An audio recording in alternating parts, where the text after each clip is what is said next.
Leave!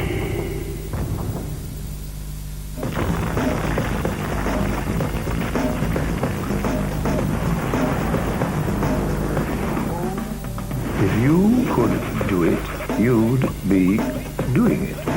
20 toilets. God, it's happened. What? He said you're gonna die tomorrow. The New Year on BBC Three. It is big and it is clever. The past brought to life in an amazing discovery, the lost world of Mitchell and Kennan. Friday at 9 on BBC Two. Now on BBC Two, Newsnight with Jeremy Paxman.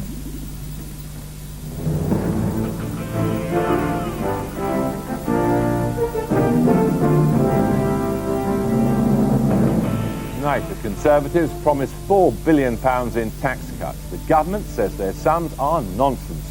We can have good local services and lower taxes. Could this be the world's first square circle? And if it is, would it be enough to get people to vote for them? Faith schools are a right, says the government, but are they actually promoting a divided and ghettoized society? On the eve of his second inauguration is George Bush laying plans for an attack on Iran. For the past 24 hours, we have been following the story of suspected smallpox cases. And Newsnight has exclusive access to the Situation Room as some of the world's leading diplomats respond to a mock bioterrorist attack.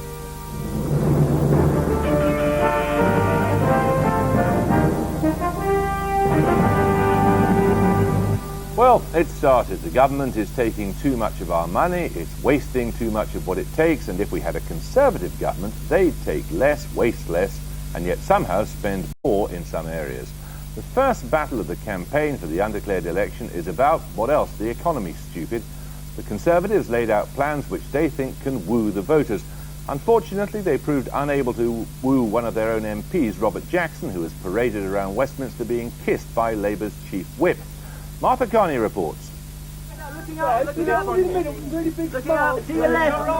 There's been huge publicity around the Tory supporter who decided to defect. There must have been real despair at Conservative HQ when they learnt that Charlie of Busted, a declared Tory fan, was defecting to Fight Staff.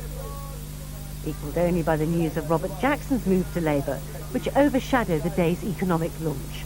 So was the theme boom or busted? There's a lot resting on today's announcement. The Conservatives have a real climb to catch up with Labour's current lead, an average of 6 points in the last 3 polls. So today, for the first time, the Tory leader announced a promise of tax cuts. By cutting government down to size, we can ensure that the forgotten majority keep more of the money they work so hard to earn. Most people spend more money on taxes than they spend on food, clothing, or their home. In too many families, one parent is working to put food on the table, while the other is working to pay for government. That's not fair, and it's bad for the British economy. It's got to stop. And under the Conservatives it will. In a flavour of the election campaign to come, Michael Howard had been attacked by Labour even before his announcement. The government maintains that savings in excess of its own Gershon review, 22 billion, will mean real cuts in frontline services. The Tories ought to have learned by now that the public aren't daft. So when they hear Michael Howard promising tax cuts and promising extra spending on schools and hospitals, they look upwards and see skies full of flying pigs. Because they know their sums don't add up, they know the Tories plan massive cuts in public services, and they know that this plan spells economic danger. A step back to boom and bust, high interest rates, and all the misery that brings both for businesses and for families. The Conservatives have identified £35 billion worth of savings through the James Review, including losing 235,000 civil service jobs and cutting 168 public bodies. Around £23 billion will go back into public services. NHS, schools, transport and international development are priorities. That leaves £12 billion, of which 8 will go back to pay borrowing and £4 billion on tax cuts. That's a smaller figure for tax cuts than the Tories promised at the last election, which was £8 billion. So do the figures add up? There are some areas of government spending where they simply want the government to stop doing what it's doing. So, for example, a lot of the performance monitoring and targets for local authorities. Now, clearly, if you can identify areas of government activity that you can simply stop, then you might be reasonably confident that you could save the money involved there. Of course, drawing the line between efficiency and actually slimming the role of government is a difficult one, but there's an element of both in what the Conservatives are proposing. The busted manifestos for schools may diverge just a touch from the Conservatives, but more money for education and other public services has now become a mantra for all the political parties. The Tories believe they have to match the government on schools and health spending to win back voters. But some MPs think that that message is undermined by promising tax cuts too. There are mixed messages in opinion polling for the Conservatives. When asked if they agreed that if the government reformed public services and cut waste, it could make services better and reduce tax at the same time, 81% said yes. But when asked what would happen to taxes after the next election, 66% believed that they would go up under Labour, but 54% also believed that they would rise under the Conservatives.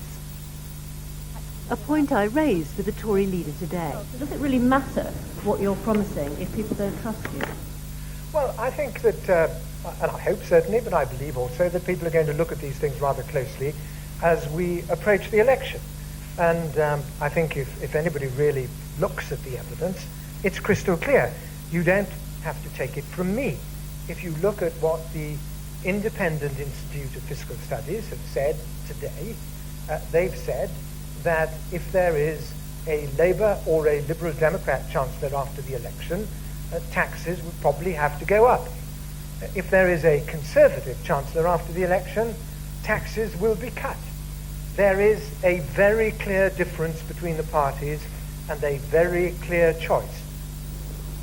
The level of tax cuts has provoked much debate within the party, between those who want all resources to go on public spending and others who argue for much bigger tax cuts, like the centre-right think tank Reform. I think the leadership has tried to come halfway between those two points of view, and as a result has ended up in the worst of all worlds, offering limited tax cuts which won't be persuasive to the general public. Why not? And those tax cuts won't be persuasive because they are offered, they're too little, they're not significant enough, they're offered too late, and there's been no preceding argument about the merits of reducing taxation, why it's economically a good idea, why it's morally a good idea. So it looks dangerously like a last-minute election bribe. The areas that the Tories have identified for cuts are council tax, inheritance tax, stamp duty and tax thresholds, which are likely to get the most money. So can the Liberal Democrats find cause for cheer in this argument between the Conservatives and Labour? Can the party build on by-election successes? Unlike the others, it's promising to put up taxes by introducing a 50% top rate. The Liberal Democrat launch today also pledged to cut the child tax fund, the ID card scheme and the final stages of the Eurofighter programme. We have only one specific limited proposal for an income tax increase, and that is raising the top rate of tax on every pound that those at the top end of the income spectrum actually would have to contribute, those in excess of £100,000 income per year. That would affect, as I say, just 1% of our wealthiest taxpayers. And the money that raises enables you as a government to pay for the abolition of top-up and tuition fees, to introduce free personal care for the elderly, and to make the transition from the council tax to a much fairer local income tax. They want to raise about an extra £5 billion in terms of revenue, which they would use to pay for things like getting rid of tuition fees and bridging the gap between what they would raise from their local income tax and what they would lose by scrapping council tax. But that means that the balance of spending and taxation would change relatively modestly under the Liberal Democrats. And so, for example, if there's a problem in the public finances for Labour, so would there be for the Liberal Democrats. Thank you all very much indeed. That possible black hole in the public accounts is just one of the arguments we'll all be hearing a lot more of in the months to come. Well, in a moment I'll be speaking to the Shadow Chief Secretary to the Treasury, George Osborne, who'll be cross-examined by two expert witnesses. But first, our own Martha Carney and the BBC's economics editor, Evan Davis, are with us. Evan, do these sums add up, as they're claiming? Well, if you add the numbers up, you get to the total at the bottom. The question is whether the numbers themselves are, in a sense, credible. I think, in fairness, 12 billion in savings is quite ambitious for the Conservative Party. But if you take 12 billion out of government spending plans, then you can cut taxes. That bit adds up. The question, as I say, is whether you can make those 12 billion cuts in the way the Tories say, by slashing waste and things like that, not rather than things we would really feel. Are the cuts as proposed as dramatic as presented? Well, I think it's worth getting this in perspective. We've got a little graphic here. The best way of measuring public spending is the proportion of our national income that is devoted to it. And if you go back to when Labour came to power, you see it went down in the austere first years of Gordon Brown, then he let it go up again. Now, if you surmise where it's going to go under Labour, it's probably going to stay around where it is, 42% of national income. These are the Tory proposals. They want it to go back down. Now, it doesn't actually seem that radical. In 2007, it's back down to where it is this year. 2011, it's where it is in 2002. So that isn't that radical. The Tories' difficulty is that they've got it back down to where it was in 2002, but they're building into that huge increases in health and education spending. So all the sort of pressure, all the strain has to be taken by these other departments, these so-called low-priority departments that have to suffer incredibly to pay for the growth of health and education. Now, Martha, politically, the tax cuts being promised, you don't have any detail of them, but they're pretty modest too. Yes, they are. If you remember the last election, there was £8 billion worth of savings translated directly to £8 billion worth of tax cuts. This time, £35 billion worth of savings into just £4 billion worth of tax cuts. One member of the Shadow Cabinet acknowledged to me that this was symbolic, directional, merely a down payment, if you like, on what they would like for the future. And the reason for that is there has been a debate about whether it was wise to promise tax cuts at all, because would that muddy the message on public services? In the end, they decided they had to do it simply because this was the clearest way of showing differentiation between them and the Labour Party. It's a source of immense frustration to people in the Conservative Party. They say, you know, the Labour is the magpie's magpie, Tony Blair, you know, talks our talk, he wears our clothes. If you promise tax cuts, that's a very simple way of doing it, and also will win them some plaudits, no doubt, in areas of the Conservative press. Is this a flavour of the election campaign to come? Oh, it certainly was today. I tell you, 3 press conferences, 3 parties, and a pile of rebuttal documents immediately. You know, even the Labour getting in their rebuttal first. There was even one argument about whether the meat licensing service is really amalgamated with a food standard agency or not, but I won't tell you the details of that. I think it's worth saying, the whole programme, really. That there are a number of ways in which the two parties are sharing the very same sort of, I wouldn't call them fantasies, but sharing the same assumptions. Some really difficult questions that all of them want to avoid. The interesting one on the public spending side is the benefits budget, where both parties are glibly assuming that we'll hold benefits more or less at the level they are at the moment, despite having ambitious, grandiose ambitions for reducing poverty. And I suspect that actually there's going to be a lot more pressure on public spending than either of them really want to admit. OK, well, let's take some of this up now with the Shadow Chief Secretary to the Treasury, George Osborne, and with us in the studio now, 2 people who know what they're talking about. I suppose you claim to know what you're talking about too, but 2 other people who know what they're talking about, Professor Colin Talbot of the University of Nottingham and Ben Page of the Public Opinion Pollsters Mori. George Osborne, the last time you offered us tax cuts of $8 billion, and of course that was spectacularly successful, and now you're proposing tax cuts of $4 billion. You're hoping to do half as well as you did last time, or what?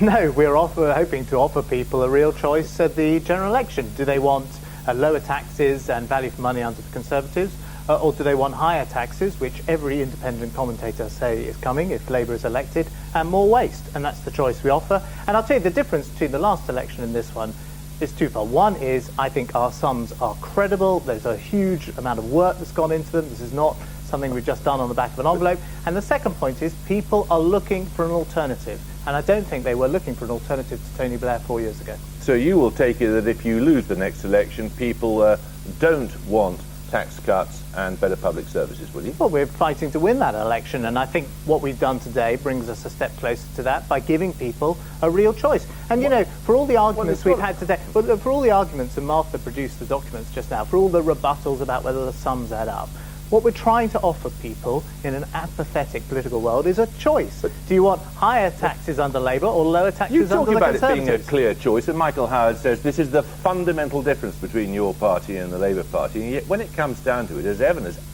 ably demonstrated, It's 1%. Well, we're talking about two important components. One is actual tax cuts as opposed to the tax increases which are coming if Labour is elected. And the second of all is a totally different approach to public services that delivers real value for money for the taxes that people have already paid under this government. Professor Talbot, does it add up to you? Well, as Evan says, I think the figures, the arithmetic adds up. I don't think it adds up in the sense I would call it fantasy. I think both main parties, are playing fantasy efficiency savings. The bulk of the efficiency savings that they're alleging they're going to make, there's no way of measuring whether or not they're actually going to get to them. Most of them are being recycled within government departments, and we'll never know whether they were made or not. What most troubles you? Well, the sort of thing that you've got in the government's own plans, and which the Conservative Party seems to have more or less adopted now. I mean, for example, in health, they expect to save £3.25 billion by speeding up writing letters and prescriptions and so on. I mean, the figures just don't make any sense to anybody who actually works in public services. They know that these levels of efficiency savings have never been achieved in the past. Do you want to try to explain it, Jim? Can I take issue? These are not, what we're proposing today are not efficiency savings simply. They are a reduction in government activity. We are not going to be running the New Deal. We'll have a big political argument about that, but we're not running the New Deal. We're not offering a small business service through the DTI. We are not having strategic health authorities. Probably no one listening to this program has ever heard of a strategic health authority because they don't, we think, contribute hugely to hospitals. They're going. In other words, we are reducing government activity. That's your extra 12 billion that you're talking about cutting. This is your own pie chart. And by the way, when you talk about back of an envelope, I mean, that's your report that was published today on the basis of all this massive work that David James has been doing. And I phoned Conservative Party Central Office today and said, where's the James report? And the response was, you're not publishing it because you give too much ammunition to your opponents. We have published a James report for every single department of government. PowerPoint slides. That's all for you every single bullet point. Well, I promise you, if you look at the work that David James has, the work that David James has done with a team of 50 independent experts, they've gone through the books of government. And as I say, I may stress this point, this is reducing government activity, getting rid of the small business service, getting rid of 4/5 of the civil servants in the DTI. And I will have a row with people about those things as the election approaches. But we've made those tough choices. We are reducing government activity, and that enables us, we think, to give people value for money and lower taxes. The vast majority of what you're purporting to save in this 35 billion is not by cutting things. It's actually through efficiency savings, at least according to your own documents. That's what you're saying. You are talking, I think, about the government's savings. No, this is you're talking the elements you're talking about, the efficiency savings, are things which the government have done. We take the government at their word. We think we're going to be more effective at finding many of the efficiency savings in Gershon that they talk about. But what we have talked about today is a reduction in government activity, conscious acts of political will, which on day one of a Conservative government we can say to the permanent secretaries of various government departments, do this, do that, this is our programme for government. Ben Page, I want to ask you, how does this play with the public? Well, I think, remember, we're living in a time of very low unemployment and very low inflation by historic standards compared to, say, 1992, when it was the last very close run election. And so the problem is that if you ask the voters what are the big issues they're going to decide how you vote, interestingly, taxation is actually number 7 on the list, and it's well behind public services, the NHS, education, crime, which are the top 3. And of course, if you ask people what's wrong with the NHS, which we do every single month, biggest problem? Underfunded, not overstaffed with bureaucrats. And you're not even telling them which taxes you're going to cut, are you? Well, we will between now and the general election. I'm happy to come on this programme, Jeremy, and talk about which exact taxes we're going to cut. But I thought you were trying to get your message across We are getting our message across. We have come forward with £4 billion worth of tax cuts. And what tax cuts are people going to get? The fact I'm on this programme talking to you is part of the sign that we're getting our message across on tax. Well, I think we'll let the audience be the judge of that. Let's look at this question of what public priorities are. You say that it's pretty low down, the idea of tax cuts. Is it easy to sell, in your experience, sampling public opinion, what is effectively a mixed message, that it is both tax cuts and greater efficiency in the public services?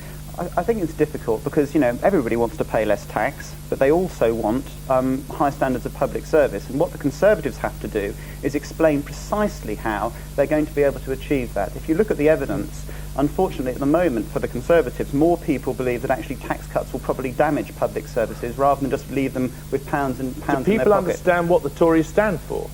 I think there's an issue there about being very, very clear, and this at the moment doesn't seem as strong as things like allowing you to buy your own council home or something like that. I think one of the things that might make a difference is if they actually said how much the average voter was going to get back every week, but it seems that detail is still not there yet. Well, that detail is coming, and I agree with you that at the moment the public need to be convinced that you can cut taxes and deliver value for money and better public services. That is all about what today we're trying to do. We are trying to show that you can deliver improved public services on a lower tax base by reducing taxes.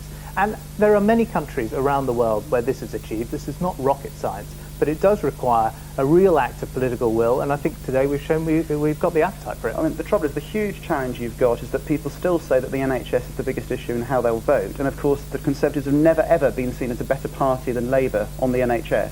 But I think on the NHS, precisely why today we have plugged in big increases in NHS spending, 21% increases, and on top of that promise a totally different way of delivering health services in this country, which puts the patient in charge with the money coming from the government so that healthcare is still free at the point of use.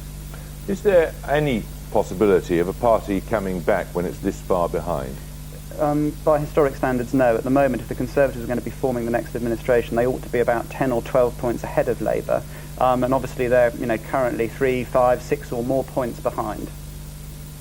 Well, look, even if you believe the opinion polls, there are several general elections in the last 30 years where parties that were 2 or 3 or 5 points behind have gone on to win those elections.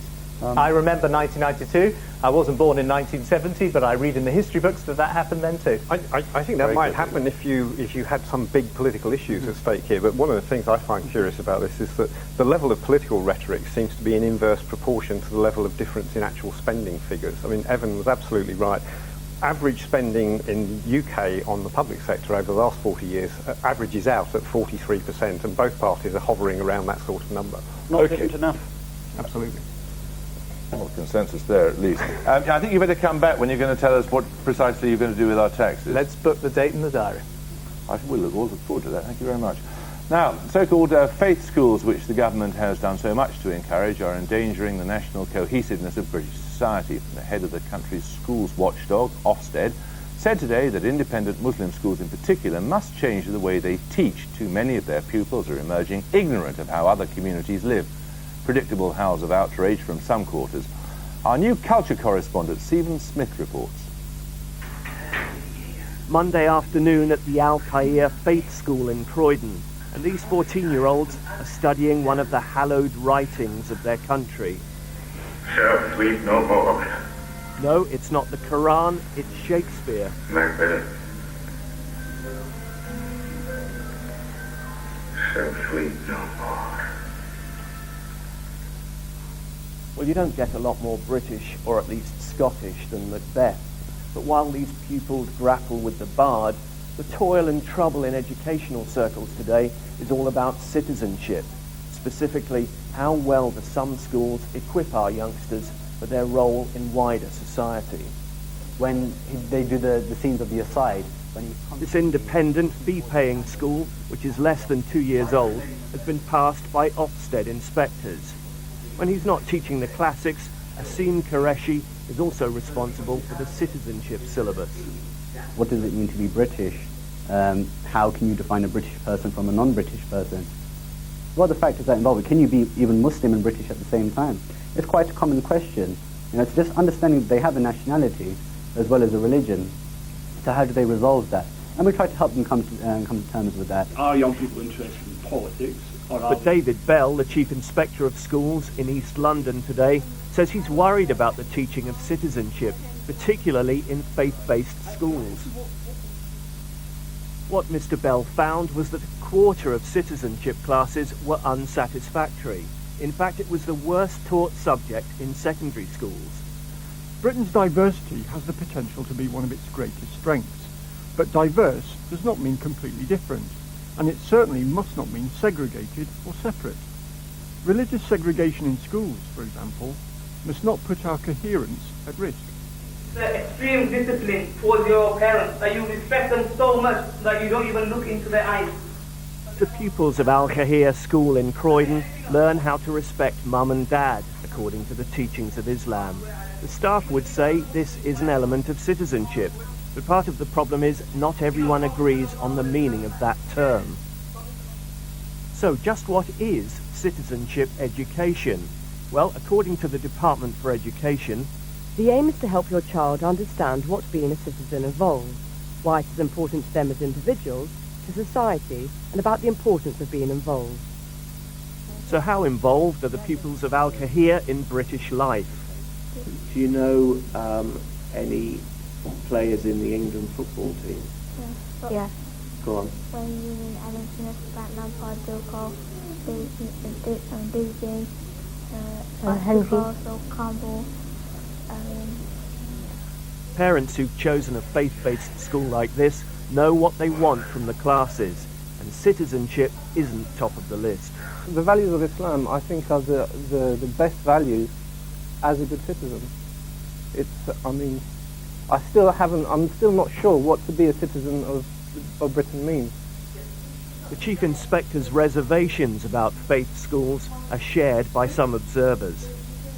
I think David Bell is absolutely right to say we should address faith-based schools in the kind of complex nation we have become.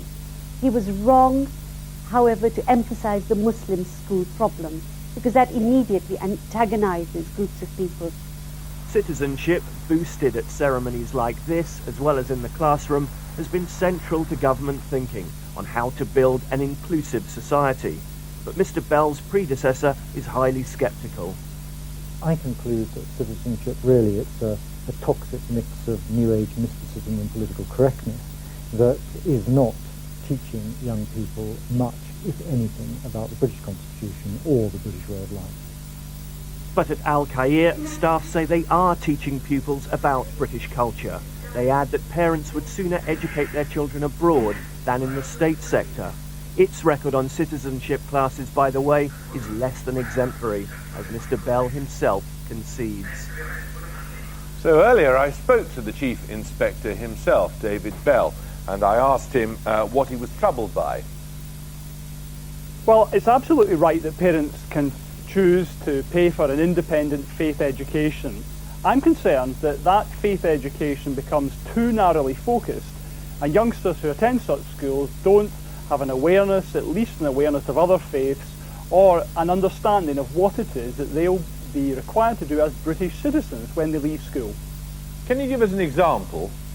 Well, one of the regulations that applies to independent schools is that youngsters must have an understanding of other cultures and traditions, even in independent faith schools. My inspectors have found that in too many cases there's little, if any, attention paid, even in a general sense, to the teachings of other religions. Now that has got to be of concern, even in the faith schools, that at the very least youngsters understand the teachings of other faiths. To put it bluntly, they're effectively being brainwashed, some of these children. I don't think there's any evidence of that from our inspection, but what there is evidence of, that they don't have a sufficiently wide understanding of other points of view and other value systems. But isn't the answer to bring them under state control and to make them teach the national curriculum properly? Absolutely fair, absolutely right. Parents should have that freedom to choose independent faith education, but it has got to be in a way that actually doesn't put at risk our coherence as a nation. But how can these schools be anything but separatist? Undoubtedly, there will be a strong emphasis in a faith school on the teachings of a particular faith. Absolutely right that should be so. But in my view, that should not be, and in the state's view, that should not be at the expense of some understanding of other faiths. But look, you're brought up in a religious household. You're sent to a school which gives you a religious education with very little awareness of how other people lead their lives, and you return home in the evening to the religious family from which you set out in the morning. How is that anything other than separatist? Hence the reason, therefore, to ensure that such schools do have some opportunity for pupils to talk about these issues, to understand about other faiths, to understand about British society more generally. What will you do to compel these schools, bringing up children in a way which is blind to how other people lead their lives? What will you do to compel them to behave differently? A number of faith-based schools have a period of time over the next 18 months to comply with the regulations. Now, on the basis of our inspections, we found, as I stated today, a number of schools aren't there yet. And if they can't meet those basic standards, then they won't be allowed to continue. Now, that seems to me to be the right position, that we give schools some time to improve what they're doing, to understand what's required, and then there comes a point where we say, sorry, this is an independent school.